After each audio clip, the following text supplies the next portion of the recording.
శ్రీమాత్రే నమః. ఈ రోజు లలితా సహస్రనామంలోని అమ్మవారి యొక్క 33వ నామం గురించి తెలుసుకుందాం. అమ్మవారి సహస్రనామాల్లో ప్రతి నామం కూడా ఒక సాధారణ విశేషణం కాకుండా అది మనిషి జీవితానికి దారి చూపించే ఒక రహస్యార్థం అన్నమాట. ఈ సహస్రనామాల్లో ఎప్పుడూ ఏదో ఒక మహత్తరమైన రహస్యం మనుషుల కోసం దాగి ఉంటుంది. కానీ ఆ రహస్యం బయటికి కనిపించదు. అది అమ్మ నామాలలో లోతుకి మనం ఎప్పుడైతే దిగుతామో మనకి తలుపులు తెరుచుకున్నట్లు తెరుచుకుంటాయన్నమాట. అమ్మ నామాలను కేవలం జపం చేస్తే సరిపోదు, వాటి అర్థాలని తెలుసుకోవాలి, అనుభవంలోకి తీసుకురావాలి. అప్పుడే ఆ నామాలు మన మనసులో మార్పుని తీసుకువస్తాయి, మన ఆలోచనలలో వెలుగు నింపుతాయి, మన జీవిత సమస్యల మధ్య దారి చూపిస్తుంటాయి. అమ్మవారి నామాలను పూర్తిగా తెలుసుకున్నప్పుడు మాత్రమే మనకి అర్థమవుతుంది అమ్మ భక్తి అనేది భయంతో చేసే పూజ కాదు, అది మన జీవితాన్ని అర్థం చేసుకునే సాధన లాంటిది. ఆ సాధన మొదలైన రోజే సమస్యలుగా ఉండటం మానేస్తాయి. అవి మన ప్రయాణానికి మార్గ సూచికల్లాగా మారతాయన్నమాట. ఇప్పుడు ఈ నామంలో ఎన్నో రహస్యాలు ఉన్నాయి, అవన్నీ కూడా ఒక్కొక్కటి చెప్పుకుందాం. కామేశ్వర ప్రేమరత్న మణి ప్రతిపనస్తని. చూడండి, ఈ నామం గురించి వినేటప్పుడు కానీ చదివేటప్పుడు కానీ ఎటువంటి చెడు ఆలోచనలు రాకూడదు. కామేశ్వర అంటే ఇక్కడ కామేశ్వరుని యొక్క అని, ప్రేమ అంటే ప్రేమ అనడి, రత్న అంటే శ్రేష్టమైన అని అర్థం, మణి అంటే మణిని పొందుటకై, ప్రతిపన అంటే బదులు ఇచ్చు వస్తువులలాగా అయినా అని, స్తని అంటే స్తనములు కలిగినది అని. ఈ నామం తెలుసుకునే ముందు అమ్మవారి గురించి కొంత తెలుసుకొని తర్వాత ఈ నామార్థం తెలుసుకుంటే మీకు ఇంకా బాగా అర్థమవుతుంది అనమాట. చూడండి, ఇక్కడ బ్రహ్మ సృష్టి చేస్తాడు, విష్ణువు పోషణ చేస్తాడు, శివుడు లయం చేస్తాడు. ఈ మూడు కూడా త్రిమూర్తి యొక్క సిద్ధాంతం అని మనకు బాగా తెలిసినదే. ఇవన్నీ కూడా పనుల విభజన మాత్రమే, కానీ మూల శక్తుల విభజన కాదనమాట. అంటే బ్రహ్మ సృష్టి చేయగలగడం, విష్ణువు పోషణ చేయగలగడం, శివుడు లయం చేయగలగడం, ఇవన్నీ కూడా ఒకే మూల శక్తిపై ఆధారపడి ఉన్నాయన్నమాట. ఆ మూల శక్తి ఎవరిక్కడ అంటే జగదాంబిక. అందుకే శాస్త్రం ఏం చెప్తుందంటే ఇక్కడ బ్రహ్మకు సృష్టి శక్తి అమ్మవారి నుండే వస్తుంది, విష్ణువుకి పోషణా శక్తి కూడా అమ్మవారి నుండే వస్తుంది, శివుడికి లయశక్తి కూడా అమ్మ నుండే వస్తుంది. ఈ త్రిమూర్తులు వారి వారి పనులు చేస్తారు, కానీ ఆ పనులు చేసే సామర్థ్యాన్ని ఇచ్చేది ఎవరిక్కడ అంటే శక్తి, అంటే మన అమ్మవారు అన్నమాట. ఇప్పుడు ఇక్కడే అమ్మవారి స్తనాల తాత్వికార్థం వస్తుంది. చూడండి, అమ్మవారి స్తనాలు విష్ణువు చేసే పోషణకు ప్రత్యాన్మయం కాదు, అవే విష్ణు పోషణకు మూలం.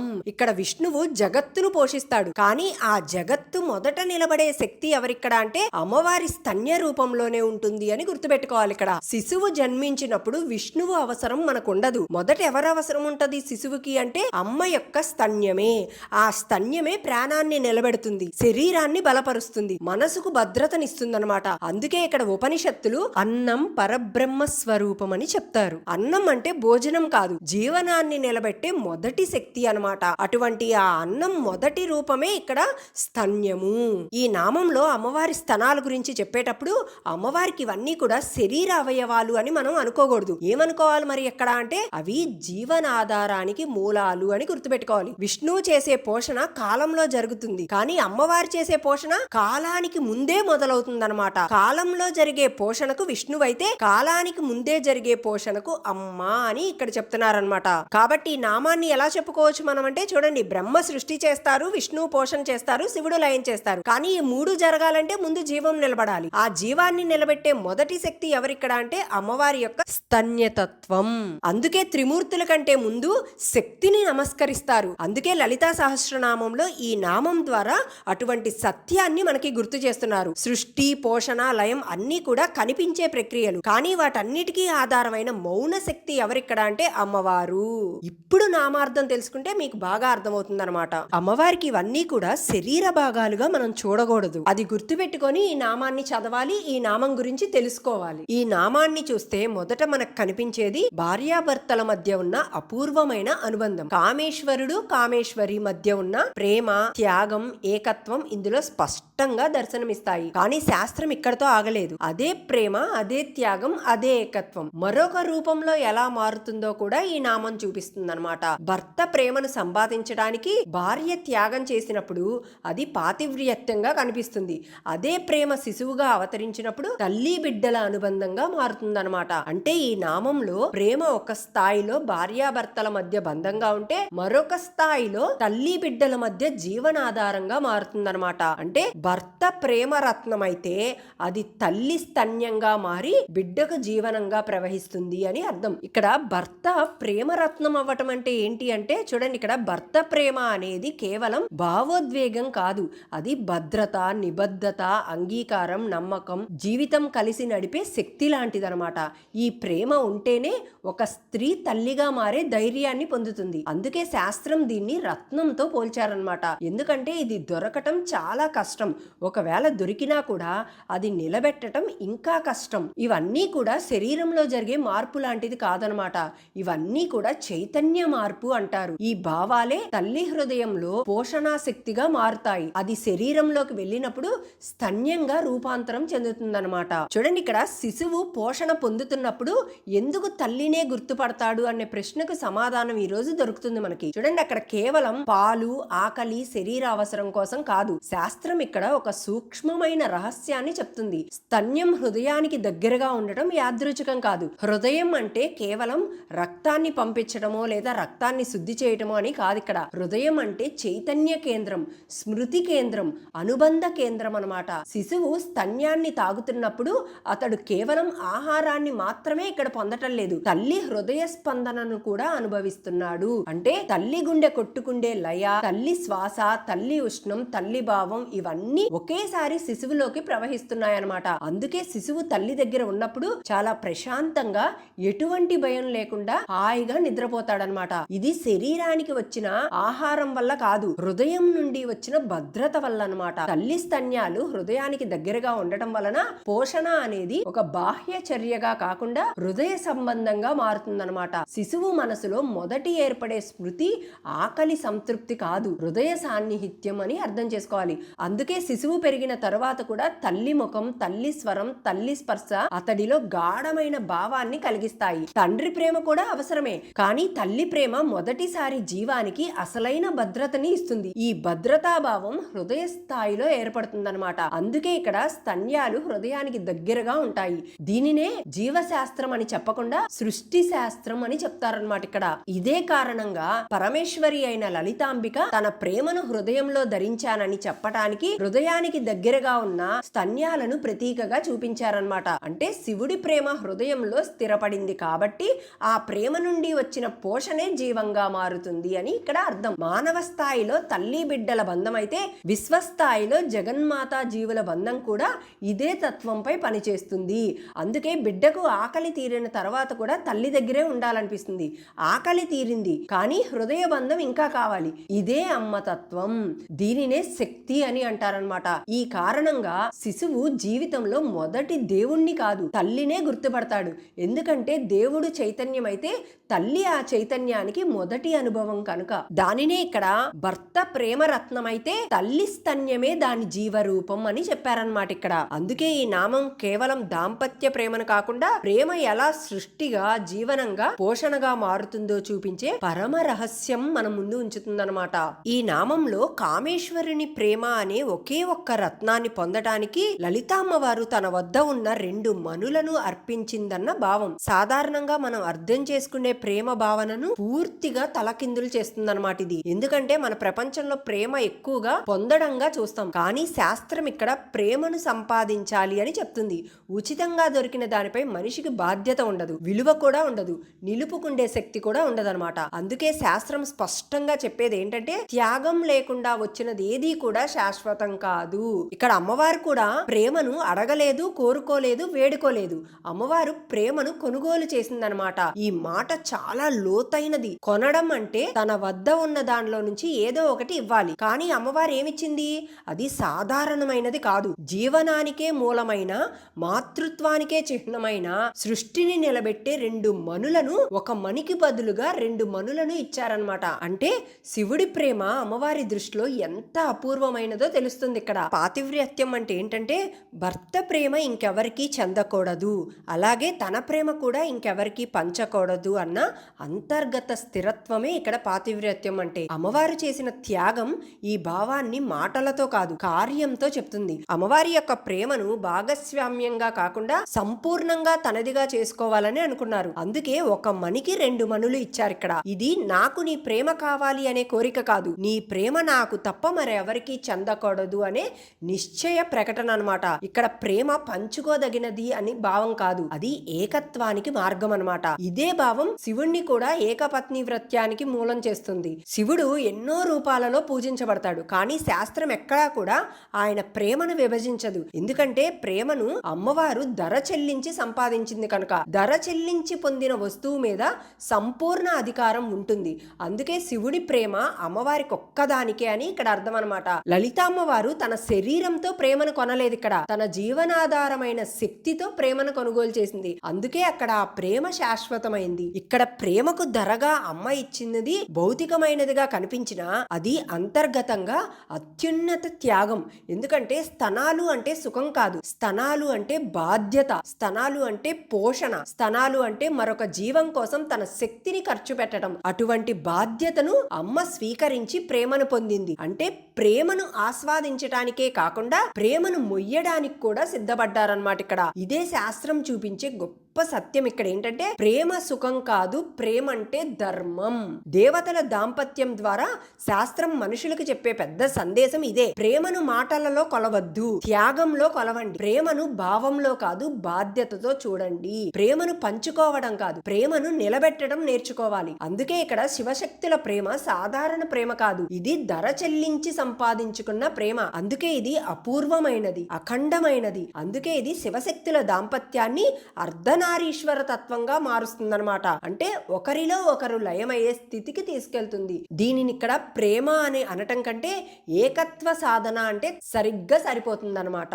కామేశ్వర ప్రేమరత్న అన్నారు. అసలు ఈ ప్రేమరత్నం అంటే ఏంటి అంటే, ప్రేమరత్నం అంటే ప్రణవం అన్నమాట. అంటే ఓంకారం. సృష్టికి ముందు అంతా కూడా శూన్యమే, కానీ పూర్తిగా శూన్యం కాదు. ఆ స్థితిని ఇక్కడ ఉపనిషత్తులు అవ్యక్తం అంటాయన్నమాట. ఆ అవ్యక్తంలో మొదటి జరిగిన కదలిక ఏంటి అంటే నాదం.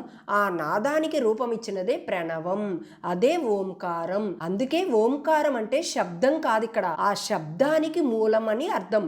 మనం ఒక మాట మాట్లాడే ముందు మనలో ఒక అంతర్గత స్పందన కలుగుతుంది కదా, అది నాదం అంటారు. అలాగే పరబ్రహ్మంలో సృష్టి కావాలి అని తొలి సంకల్పం వచ్చిన క్షణంలో పుట్టిన స్పందనే ఈ ప్రణవం. అందుకే శాస్త్రం ఏం చెప్తుందంటే ఓంకారం సృష్టికి మూలనాదం. ఇప్పుడు మనందరికీ వచ్చే ప్రశ్న ఏంటి, ఈ నాదం ఎలా జీవంగా మారుతుంది అనే కదా. నాదం కేవలం వినబడే శబ్దంగా ఉంటే అది శక్తి కాదు. నాదం ప్రవాహంగా మారినప్పుడు అది శక్తి అవుతుందన్నమాట. అదే శక్తి జీవనాన్ని కదిలిస్తుంది. చూడండి, ఇక్కడ మన శరీరాన్ని గమనించినట్లయితే గుండె కొట్టుకుంటుంది, శ్వాస నిరంతరం సాగుతూనే ఉంటుంది, రక్తం ప్రవహిస్తూనే ఉంటుంది. ఇవన్నీ కూడా ఒక నిరంతర నాద ప్రవాహమే. ఆ నాదం ఆగితే మన జీవం ఆగిపోతుందన్నమాట. అందుకే నాదం అంటే జీవం అని ఇక్కడ శాస్త్రం చెప్తుంది. ఇప్పుడు ఇక్కడే స్తన్యము అనే భావం ప్రవేశిస్తుంది. చూడండి, ఇక్కడ శిశువు పుట్టిన వెంటనే శ్వాస తీసుకుంటాడు, కానీ జీవనం నిలబడటానికి కావాల్సిన శక్తి ఈ స్తన్యము ద్వారానే వస్తుంది. ఆ స్తన్యము కేవలం పాలు రూపంలో కాదు, అది తల్లి యొక్క శరీరంలో ప్రవహించే ప్రాణనాదం అన్నమాట. అంటే తల్లి హృదయంలో ఉన్న ప్రేమ, కరుణ, రక్షణ భావం ఇవన్నీ కూడా ద్రవ రూపంలో తీసుకునేది ఈ స్తన్యంతోనేనమాట. అందుకే శిశువు పాలు తాగేటప్పుడు కేవలం ఆహారం ఒక్కటే పొందటం లేదు, తల్లి నాదాన్ని, తల్లి ప్రాణశక్తిని, తల్లి చైతన్యాన్ని గ్రహిస్తున్నాడు అని ఇక్కడ అర్థం అన్నమాట. ఇదే కారణంగా ఓంకారం మరియు మాతృత్వం ఇవి రెండూ కూడా విడదీయలేనివి. చూడండి, ఓంకారం విశ్వానికి తల్లి అయితే మాతృత్వం జీవానికి తల్లి. ఒకటి సృష్టిని జన్మింపచేస్తే మరొకటి సృష్టిని నిలబెడుతుంది. ఇప్పుడు ఆ నాదాన్ని పొందటానికి ప్రతిఫలంగా ఇచ్చినది స్తనయుగం అనే మాటను లోతుగా అర్థం చేసుకుంటే ఇది శక్తి మార్పిడి లాంటిదన్నమాట. అమ్మవారు తన స్తనయుగాన్ని ప్రతిఫలంగా ఇవ్వటం అంటే అమ్మవారే జీవనాధార శక్తిని అర్పించడం అని అర్థం. దానికి బదులుగా అమ్మవారు పొందింది ఏంటి, ఇక్కడ ప్రణవనాదం అంటే శాశ్వత చైతన్యం అని అర్థం. అంటే తాత్కాలిక జీవాన్ని అర్పించి శాశ్వత జీవన మూలాన్ని పొందారనమాట. ఇక్కడ ఇది భక్తులందరికీ ఒక గొప్ప రహస్యాన్ని చెప్తుందనమాట. చూడండి, మనం దేవుడి దగ్గర శబ్దాన్ని కాదు నాదాన్ని పొందాలి అంటే మనం మంత్రం జపిస్తున్నప్పుడు పెదవులు కదిలితే అది వైఖరి మాత్రమే, కానీ హృదయంలో స్పందన కలిగితే అది పశ్యంతి. కానీ ఆ నాదం శ్వాసలో, రక్తంలో, కణాలలో ప్రవహించినప్పుడు అది జీవంగా మారుతుందన్నమాట.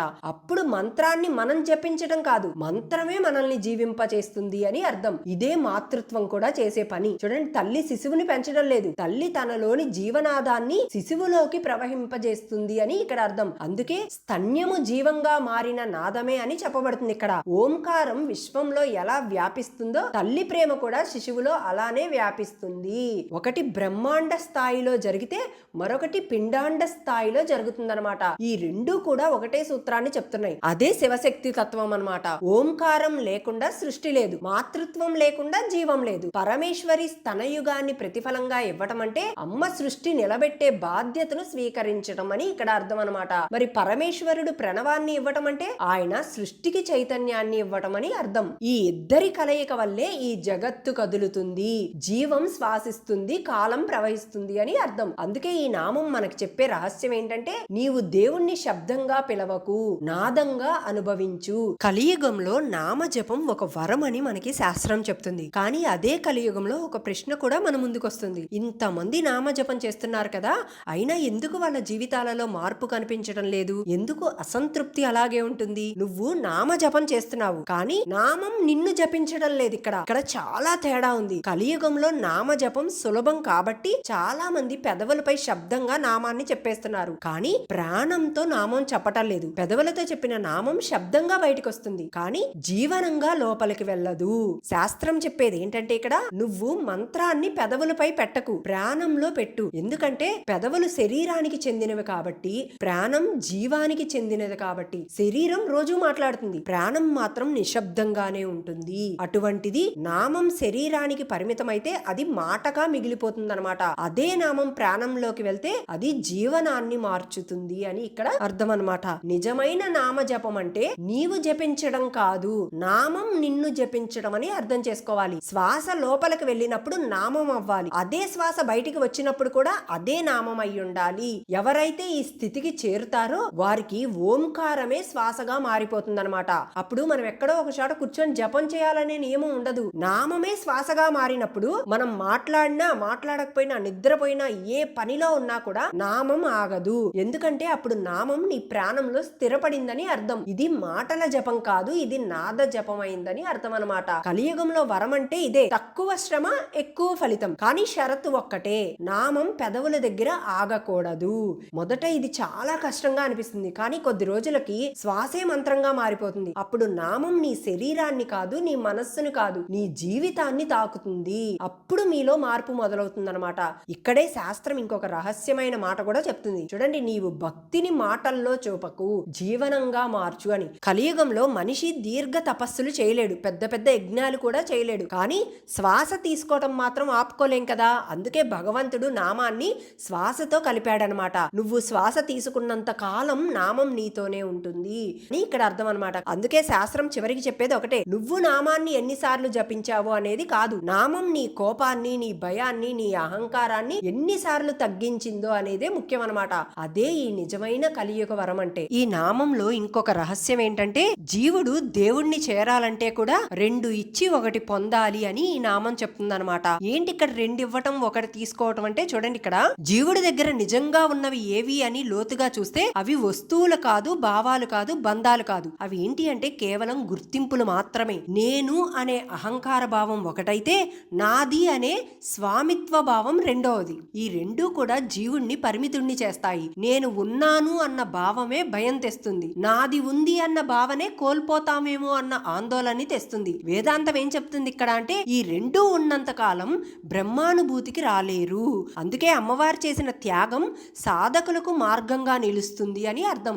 అమ్మవారు తన వద్ద ఉన్న రెండు అమూల్యమైన గుర్తింపులను, ఇది నా శరీరం, ఇది నా శక్తి అన్న భావాలను ప్రతిపనంగా పెట్టి పరమేశ్వరుని ప్రేమ అనే ఒకే ఒక్క తత్వాన్ని పొందారు. దీన్నిక్కడ కలవడం అని చెప్పుకోరు, విడిచిపెట్టడం అని చెప్పుకోరు.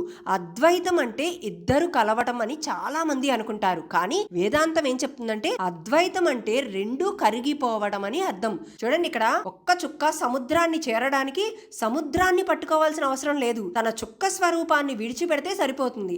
అలాగే జీవుడు కూడా దేవుడిని చేరాలంటే దేవుడి దగ్గరికి వెళ్లాల్సిన అవసరం లేదు. తన అహంకారాన్ని, తన స్వామిత్వ భావాన్ని వదిలితే అదే చేరిక అవుతుందన్నమాట. అందుకే 2 ఇచ్చి 1 పొందాలి అన్న మాట జీవన తత్వంగా మారుతుంది.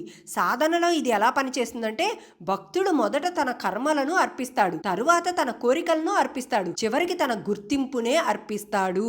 అప్పుడే నేను భక్తుడిని అన్న భావం కూడా కరిగిపోతుందన్నమాట. అప్పుడు అక్కడ ఏం మిగులుతుందంటే ఒక్కటే, ఏంటది అంటే బ్రహ్మానుభూతి అన్నమాట. అమ్మవారు చేసిన ఈ త్యాగం మనకు ఒక గొప్ప ఉదాహరణ కావాలి. అమ్మ ప్రేమను అడగలేదు, కొనలేదు, పొందలేదు. అమ్మ తనదైన ప్రతి దాన్ని విడిచిపెట్టి ఆ ప్రేమలో లయమైపోయిందనమాట. ఇదే వేదాంతం యొక్క పరమార్థం. శాస్త్రం అందుకే ఏం చెప్తుందంటే నీవు ఎంత ఇచ్చావో కాదు, నువ్వు ఎంత వదిలావో కూడా ముఖ్యం కాదు, నువ్వు ఎంత పూజ చేసావో కూడా కాదు, నువ్వు ఎంత అహంకారాన్ని వదిలావో అనేదే ముఖ్యం. ఇక్కడ చూడండి, ఇక్కడ నేను కరిగిన చోటే ఆ పరమేశ్వరుడు కనిపిస్తాడు, నాది అనేది కరిగిన చోటే అన్ని ఆ పరమేశ్వరుడివే అన్న సత్యం ప్రత్యక్షమవుతుందన్నమాట. ఈ స్థితిలో జీవుడు దేవుడిని చూడడు, దేవుడిగా మారిపోతాడనమాట. అంటే దేవునితో కలవడు, తానే దేవుడిగా మిగిలిపోతాడు అని అర్థం అనమాట. దీనినే ఇక్కడ అద్వైతం అని అంటారనమాట. ఏం చెప్తున్నారు ఇక్కడ అంటే సాధకుడిని సంసార బంధం నుండి బ్రహ్మానుభూతి వైపుకు నడిపించే ఇదొక పరమ మార్గం లాంటిదనమాట. ఈ నామంలో ఇది ఇంకొక పెద్ద రహస్యం అనమాట. చూడండి, ఇక్కడ కామేశ్వర ప్రేమ రత్నమణి అన్నారు. ఇక్కడ రత్నాలు మణుల గురించి చెప్పారు. ఇది భౌతిక రత్నాలు మణుల గురించి కాదు, సృష్టి మొదలయ్యే ముందే జరిగిన తొలి దైవిక అనుభూతి గురించి అనమాట. చూడండి, ఇక్కడ సృష్టికి ముందు పరబ్రహ్మం పూర్తిగా నిశ్శబ్దంగా నిర్వీకారంగా ఉంది. అక్కడ ఎటువంటి రూపం, శబ్దం, కదలికలు ఏవీ లేవు అనమాట. కానీ సృష్టి కావాలి అనే తొలి సంకల్పం కలిగిన క్షణంలోనే ఆ నిశ్శబ్ద చైతన్యంలో ఒక స్పందన కలిగిందనమాట. ఆ స్పందన ఇక్కడ శబ్దంగా, ఆకారంగా కాదు, కానీ అది పూర్తిగా నిశ్శబ్దం కూడా కాదు. ఆ క్షణంలో పుట్టిన మొదటి వ్యక్తీకరణనే ఇక్కడ శాస్త్రం కాంతిగా వివరిస్తుందనమాట. అదే కాంతి ప్రవాహం నదిలా విస్తరిస్తూ పరిమితులు లేకుండా అన్ని దిక్కులుగా పారిందనమాట. ఆ కాంతి ఒక్కటిగా లేదు, అది అనేక ప్రకాశ బిందువులుగా, తరంగాలుగా విడిపోతూ వెలిసింది. ఆ ప్రకాశ బిందువులనే ఇక్కడ శాస్త్ర భాషలో రత్నములు, మణులు అని అంటారనమాట. అందుకే ఈ రత్నమణి అనేది అలంకారంగా కాకుండా సృష్టికి ముందే ఉద్భవించిన దైవిక కాంతి స్వరూపంగా చెప్పబడిందనమాట. ఇక్కడ అమ్మవారు మాయాశక్తిగా ఎలా ప్రభవించారంటే చూడండి, ఆ నిరాకార కాంతిని అమ్మవారే ఆకారమయ్యేలాగా, ప్రవాహమయ్యేలాగా, విస్తరించేలాగా చేశారనమాట. ఇక్కడ మాయా అంటే మోసం అని కాదు, మాయా అంటే అవ్యక్తాన్ని వ్యక్తం చేయగలిగే శక్తి అనమాట. ఆ శక్తి ఎప్పుడైతే పనిచేస్తుందో కాంతి పరిమితుల్ని తీసుకుంటుందన్నమాట. అంటే దశలు ఏర్పడతాయి, తరంగాలు పుడతాయి, తరువాత అవే రంగులుగా, గుణాలుగా, రూపాలుగా వస్తాయన్నమాట. అలా పరవళ్ళు తొక్కిన ఆ కాంతి ప్రవాహమే విస్తరించింది అని చెప్పబడుతుంది. అంటే అమ్మవారు మాయాశక్తి ఆ కాంతిని ఆపలేదు, దాచలేదు, నియంత్రించలేదు. మరి ఏం చేశారు ఇక్కడ అంటే సృష్టిగా విస్తరించారనమాట. అది ఇక్కడ రత్నమణి అంటే అర్థం. తరువాత కామేశ్వర ప్రేమ రత్న మణి ప్రతిపనస్తని అన్నారు. ఇక్కడ ప్రతిపనస్తని అంటే అర్థం ఏంటంటే బదులుగా ఇచ్చే స్తనాలు అనే అర్థంలో కానీ తీసుకుంటే అది ఈ నామానికి అపచారం చేసినట్లు అవుతుందన్నమాట. ఎందుకంటే ఈ నామం శరీరానికి కాదు, శక్తి ప్రవాహానికి అని తెలుసుకోవాలి. అమ్మవారి యొక్క స్తనముల గురించి తెలియాలంటే శివపురాణంలో ఒక అద్భుతమైన కథ ఉంది. అది తెలుసుకుంటే మన ఒళ్ళంతా కూడా పులకరించిపోతుందన్నమాట. చూడండి, ఇక్కడ అమ్మవారికి 2 కుమారులు, వినాయకుడు మరియు షణ్ముఖుడు. ఇది అందరికీ తెలిసిన విషయమే. చూడండి, వినాయకుడు ఒక ముఖంతోనే తల్లి స్తనాన్ని గ్రహిస్తుంటే షణ్ముఖుడు 6 ముఖములతో నిరంతరం తల్లి పోషణను స్వీకరిస్తుంటాడనమాట. ఇది సాధారణ శిశువు కథ కాదు, ఇది మాతృత్వ శక్తి ఎంతవరకు పరిమితమవుతుందో, ఎక్కడ అది విశ్వస్థాయికి విస్తరిస్తుందో చూపించే అద్భుతమైన కథ అనమాట. ఆ సమయంలో లోకాలన్నింట్లో ఉన్న దేవతలు, ఋషులు, జీవులు అందరూ కూడా అమ్మవారిని ఒక ప్రశ్న వేస్తారు. తల్లి, నీ పోషణ అంతా కూడా నీ 2 కుమారులకే పరిమితమైపోతే మరి మిగతా జీవులు ఎలా బ్రతకాలి అని ప్రశ్న వేశారనమాట అమ్మవారికి. అప్పుడు అమ్మవారు ఒక మహత్తరమైన నిర్ణయం తీసుకుంటారు. అమ్మ తన వ్యక్తిగత స్తనాన్ని విశ్వ పోషణగా మారుస్తారనమాట. అదే క్షణంలో అమ్మవారు సూర్యుడిని మరియు చంద్రుడిని సృష్టిస్తారు. చూడండి, ఇక్కడ సూర్యుడు ప్రాణశక్తిగా, చంద్రుడు మనసు మరియు కాలశక్తిగా జగత్తంతటికి కూడా పోషణగా మారతారనమాట వీళ్ళిద్దరూ. ఇక్కడ స్తనాలు శరీర భాగాలుగా కాకుండా అవి పోషణా కేంద్రాలుగా మనం తెలుసుకోవాలి. ఆ పోషణ వ్యక్తిగతంగా కుమారులకు ప్రవహిస్తే అది తల్లి ప్రేమ, అదే పోషణ విశ్వానికి విస్తరిస్తే అది జగన్మాత యొక్క కరుణ అనమాట.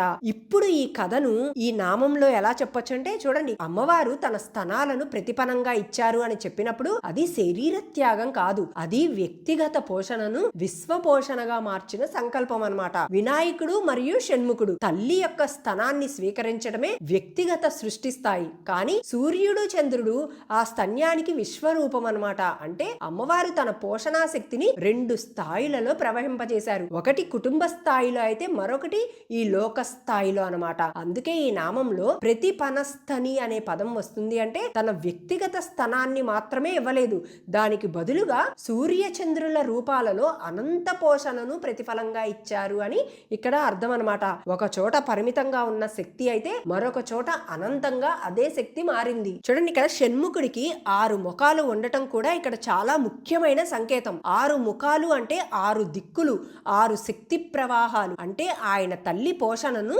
6 దిశల్లో గ్రహిస్తున్నాడనమాట. కానీ ఆ గ్రహణం కూడా పరిమితం వరకే. అందుకే జగన్మాత అయిన లలితా పరమేశ్వరి తన మాతృత్వాన్ని పరిమిత కుటుంబ బంధం నుంచి విశ్వధర్మంగా మార్చేశారనమాట. ఆ క్షణంలోనే అమ్మవారి ఇక్కడ సూర్యచంద్రుల్ని సృష్టించారు. సూర్యుడు చూస్తేనేమో ప్రతి జీవికి కూడా ప్రాణాన్ని ఇవ్వడానికి, చంద్రుడిని చూస్తే ఆ జీవానికి లయాన్ని ఇవ్వడానికి అనమాట. ఇక్కడ దీన్ని ఎలా చెప్పుకోవచ్చు అంటే శివశక్తుల సృష్టి శాస్త్రం అని కూడా చెప్పుకోవచ్చు అనమాట. అందుకే ఇక్కడ సూర్యుడు మరియు చంద్రుడు అంటే అమ్మవారి స్తనాలుగా చెప్పబడతారు. జగన్మాత తన కుమారులకు స్తన్యంగా ఇచ్చిన పోషణ లోకాలన్నిటికీ సూర్యచంద్రుల రూపాలలో ప్రవహించినప్పుడు అమ్మ ప్రతిపనస్తని అయ్యారనమాట. అంటే వ్యక్తిగత మాతృత్వాన్ని విశ్వమాతృత్వంగా మారుస్తూ సృష్టి మొత్తానికి జీవనాధారంగా నిలిచారనమాట ఇక్కడ అమ్మవారు. అదే ఈ నామంలో దాగిన రహస్యం. చూడండి, ఇక్కడ అమ్మవారి నామాలలో ప్రతి విషయం కూడా ఒక్కొక్క రహస్యాన్ని మనకి సూచిస్తుందన్నమాట. చూడండి, ఇక్కడ ఏమి రహస్యాన్ని చెప్పారంటే దేవతలు ఎప్పుడూ కూడా కంటికి కనిపించిన శక్తులుగా మాత్రమే ఉంటే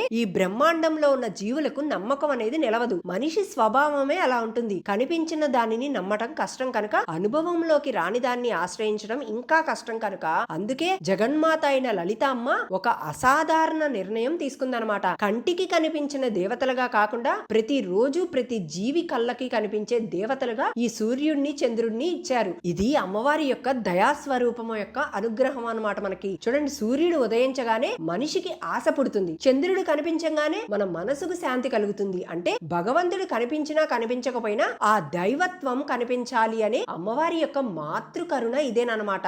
అమ్మవారు మనుషుల్ని అంధవిశ్వాసం వైపుకి నెట్టరు. నన్ను నమ్ము అని ఎప్పుడూ చెప్పరు, బదులుగా నన్ను చూడు అని చెప్పారనమాట. అక్కడ కూడా అమ్మవారి యొక్క స్వార్థమే ఉంది. చూడండి, మిగిలిన విషయాల్లో వేటిల్లో మనం విన్నా వినకపోయినా నమ్మినా నమ్మకపోయినా మనిషి బ్రతకాలి అంటే ఖచ్చితంగా పోషణ కావాలి. మరి మిగిలిన విషయాల్లో మనం అమ్మవారిని ప్రార్థించినా ప్రార్థించకపోయినా కనీసం ఈ పోషణ విషయంలో అయినా మనం ప్రార్థించాలని సూర్యచంద్రుల్ని మన కంటికి కనిపించేలాగా చేశారనమాట. ఆ పోషణ మనకి లభించినా కూడా మన మనసు కానీ సరిగ్గా నిలవలేదనుకోండి, అది ఇంకా మనల్ని దిగజార్చేస్తుంది. అందుకే అమ్మవారు ఏం చేశారు, చంద్రుడి రూపంలో మన మనసుని నిలకడగా చేయడానికి చంద్రుడిని మనకు చూపించారనమాట. సూర్యుడు కనిపించకుండా ఒక్క రోజు కూడా మన జీవితం నిలవదు, చంద్రుడు లేకుండా కాలచక్రం నడవదు. అంటే దైవత్వం నీ జీవితంలో ప్రతిరోజు పనిచేస్తుంది అని మనిషికి గుర్తు చేసే విధంగా అమ్మవారు సృష్టిని నిర్మించారనమాట. అందుకే సూర్యుడు చంద్రుడు అంటే కేవలం గ్రహాలు కాదు, అది కనిపించే అమ్మవారి యొక్క సాక్షాత్కారం అనమాట. శాస్త్రం ఎప్పుడూ కూడా భౌతిక ఆకారాల ద్వారా ఆధ్యాత్మిక సత్యాన్ని చెప్తూ ఉంటుందన్నమాట. ఎందుకంటే సత్యం మాటలలో కాదు అనుభూతిలో ఉంటుంది కనుక. ఇక్కడ సూర్యుడు అంటే కేవలం ఆకాశంలో ఉన్న అగ్నిగోళం అని కాదు, సూర్యుడు అంటే ప్రాణశక్తి అనమాట. మన శ్వాస కదలడానికి, రక్తం ప్రవహించడానికి, కణాలు పనిచేయడానికి కావాల్సిన ఉష్ణం ఆ సూర్యుడి నుంచే మనకు వస్తుంది. ఆయుర్వేదం కూడా సూర్యుడిని ప్రాణస్వరూపంగా చూస్తుందన్నమాట. ఇంకా ఉపనిషత్తులు ఆదిత్యో బ్రహ్మ అని చెప్తాయి. అంటే సూర్యుడు బ్రహ్మానికి వ్యక్త రూపం అనమాట. అలాగే చంద్రుడు అంటే కేవలం వెలుగు అని కాదు, చంద్రుడు అంటే మనసు అని అర్థం అనమాట. మన భావాలు, స్పందనలు, జ్ఞాపకాలు, ఆలోచనలు ఇవన్నీ కూడా చంద్రచక్రంతో నడుస్తుంటాయి. కాలచక్రం కూడా చంద్రుడి మీదే ఆధారపడి ఉంటుంది. అమావాస్య నుండి పౌర్ణమి వరకు మన మనసు ఎలా మారుతుందో అది సాక్షాత్తు మనమే అనుభవిస్తుంటాం. అందుకే శాస్త్రం చెప్పేది ఏంటంటే జీవానికి ప్రాణం కావాలి, కాలం కావాలి. కానీ ప్రాణం లేకపోతే జీవం లేదు, కాలం లేదు, జీవనం కూడా సాగదు. మరి అటువంటి రెండిటికి జీవనాధారాలు ఎవరిక్కడ అంటే సూర్య చంద్రులు అన్నమాట. శిశువు పుట్టిన వెంటనే మొదటి కావాల్సింది ఏంటి అంటే శ్వాస, తరువాత కావాల్సింది ఏంటి అంటే పోషణ, అదే స్తన్యము. అలాగే జగత్తు పుట్టినప్పుడు కూడా మొదటి కావాల్సింది ఏంటి అంటే ప్రాణశక్తి, తరువాత కావాల్సింది ఏంటి అంటే కాల ప్రవాహం. అందుకే సూర్యచంద్రులు స్తనాలుగా చెప్పబడ్డారనమాట. ఒకటి ప్రాణాన్ని ఇస్తే మరొకటి జీవనానికి లయాన్ని ఇస్తుందన్నమాట. ఈ రెండు లేకుండా జీవితం అసంభవం. అందుకే శాస్త్ర శాస్త్రం వీటిని అమ్మవారి యొక్క పోషణ స్వరూపాలుగా చూస్తుందన్నమాట. చూడండి, అందుకే జీవనం, కాలం, ఆనందం ఇవన్నీ కూడా శివశక్తులే. శివుడు చైతన్యమైతే శక్తి ప్రవాహం. సూర్యుడు శక్తి రూపం అనుకుంటే, చంద్రుడు లయ రూపం అనుకుంటే, పరమేశ్వరుడు చైతన్య స్వరూపం అనుకుంటే, ఈ మూడు కలిసినప్పుడే సృష్టి సంపూర్ణం. కాలక్రమేణా మన జీవిత విధానంలో ఒక నిశ్శబ్దమైన మార్పు జరిగింది. చూడండి, ఆదివారం అనేది సూర్యుడికి అంకితమైన రోజు అన్న భావం మెల్లగా వెనకబడిపోయింది. ఆ స్థానంలో ఇది ప్రత్యేక భోజన దినం అనే భావన ముందుకొచ్చింది.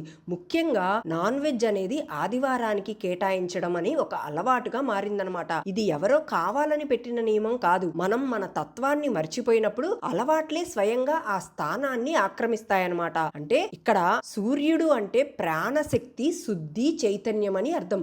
అలాంటి తత్వానికి అంకితమైన రోజున శరీరాన్ని భారంగా చేసే ఆహారాన్ని ప్రత్యేకంగా ఎంచుకోవడం అనేది శాస్త్రపరమైన నిర్ణయం కాదు. అది కేవలం సౌకర్యం నుంచి వచ్చిన అలవాటు లాంటిది. చూడండి, ఇక్కడ ఒక విషయం స్పష్టంగా చెప్పాలి. నాన్ వెజ్ అనేది పాపం అని శాస్త్రం ఎక్కడా చెప్పలేదు. ఆహారం పరబ్రహ్మ స్వరూపం. కానీ సనాతన ధర్మంలో ఏది తినాలి అనే దానికంటే ఎప్పుడు తినాలి అన్న ప్రశ్నకు ఎక్కువ ప్రాధాన్యం ఉంటుంది. కాలం, దినం, మనసు ఈ మూడు కలిసి పనిచేస్తుంటాయి. ఆదివారం సూర్యతత్వం అధికంగా పనిచేసే రోజు అనమాట. ఆ రోజు శరీరాన్ని తేలికగా ఉంచితే మన మనసు సహజంగా స్పష్టతను పొందుతుంది. కానీ మనం అదే రోజున భారమైన ఆహారాన్ని ఉత్సవంలాగా చేసుకుంటే అప్పుడు ఆ రోజు యొక్క అంతర్గత ఉద్దేశం మౌనంగా మాయమైపోతుంది. అందుకే పూర్వకాలంలో ఆదివారం ఉపవాసం కోసం, సాత్విక ఆహారం కోసం, సూర్య నమస్కారాలు, సూర్యారాధన వంటి సాధనలతో గడిచేది. అది నియమం కాదు, అది సహజ ప్రవాహం అన్నమాట. ఇప్పుడు అదే రోజు ప్రత్యేకంగా మాంసాహారం తీసుకోవటం మొత్తం పూర్తిగా విరుద్ధమైన దిశలోకి వచ్చేసింది. ఇది తప్పు ఒప్పు అని లెక్క చెప్పటం కాదు, మనం తత్వం మర్చిపోయిన ఫలితమే ఏర్పడుతుందన్నమాట. అందుకే మనం సూర్యుడిని దేవతగా చూడటం మానేసిన రోజు నుంచే ఆ రోజు భోజనాదినంగా మారిపోయింది. ఇది ఎవరినో నింద చేస్తున్నామని కాదనమాట. మనందరం కూడా మన సనాతన ధర్మాన్ని గుర్తు చేసుకోవటం. ఆదివారం నాన్ వెజ్ తిన్నామా లేదా అన్నది పెద్ద విషయం కాదు, కానీ ఆ రోజు సూర్యుడిని గుర్తు పెట్టుకున్నామా లేదా అనేదే పెద్ద విషయం. చూడండి, మన ప్రాణశక్తికి మనం కృతజ్ఞత అనేది చెప్పాలి. మన జీవితం నడుస్తున్న మూలానికి ఒక్క క్షణం మనం నమస్కరించలేమా? ఈ ఒక్క ప్రశ్నకి సమాధానం దొరికితే ఆదివారం మళ్ళీ తన అసలు స్థానాన్ని పొందుతుంది. అది భోజన రూపంలో కాకుండా చైతన్య రూపంలో మారుతుందన్నమాట. అమ్మవారు ఈ రెండు తత్వాలను మన కంటికి కనిపించే దేవతలుగా మన ముందే ఉంచారు. మన కోరికలు తీర్చడానికి కాకుండా మన జీవితం ఎలా నిలుస్తుందో గుర్తు చేయాలన్న ఉద్దేశంతో. కానీ మనం ఆ తత్వాన్ని మర్చిపోయి ఆ రోజును కేవలం భోగానికే అంకితం చేశామన్నమాట. చూడండి, ఇక్కడ గమనించాల్సిన విషయం ఒకటే. ఈ ప్రపంచంలో చాలా మతాలలో ఆదివారం, శుక్రవారం, శనివారం వంటి రోజులలో ప్రత్యేకంగా ప్రార్థనా రోజులుగా నిర్ణయించబడ్డాయి. ఎందుకంటే వారంలో కనీసం ఒక్క రోజైనా మనిషి తన శరీరం కోసం కాకుండా తన అంతరాత్మ కోసం జీవించాలనే భావన. ఆ రోజులు కూడా మీరు గమనించినట్లయితే చూడండి, ఆదివారం అంటే అమ్మవారి నామంలో చెప్పిన స్పష్టమైన సంకేతం. సూర్యుడిని సాక్షాత్తు దేవతా రూపంలో అమ్మవారు మన ముందు ఉంచిన రోజు అనమాట. అదే ఆదివారం. కానీ మన హిందువులలో సనాతన ధర్మంలో ఆదివారం ప్రత్యేకత మరింత లోతైనది. అది కేవలం సెలవు రోజు అని కాదు, ఇది సూర్యతత్వానికి సంబంధించిన రోజు అని మనం గుర్తు చేసుకోవాలన్నమాట. అందుకే ఇక్కడ ప్రేమరత్నం మరియు స్తనాల మధ్య జరిగిన క్రయ విక్రయమే అర్ధనారీశ్వర తత్వానికి రూపం అన్నమాట. ఇది భౌతిక లావాదేవీలాగా కాకుండా చైతన్య మార్పిడిలాగా చూడాలి. శివుడు శక్తిగా, శక్తి శివంగా మారే స్థితి అన్నమాట. ఇది కొనడం, అమ్మటం అన్న మాటలు ఇక్కడ అంతా కూడా లీల మాత్రమే. నిజానికి ఇక్కడ జరుగుతున్నది ఏంటంటే అద్వైత అనుభవం. ఇక్కడ శివుడు నేను చైతన్యంగా మాత్రమే ఉండను, నేను శక్తిగా ప్రవహిస్తాను అని అన్నాడనమాట. మరి అమ్మవారు ఏమన్నారు ఇక్కడ? నేను శక్తిగా మాత్రమే ఉండను, నేను చైతన్యంగా స్థిరపడతాను అని అన్నారనమాట.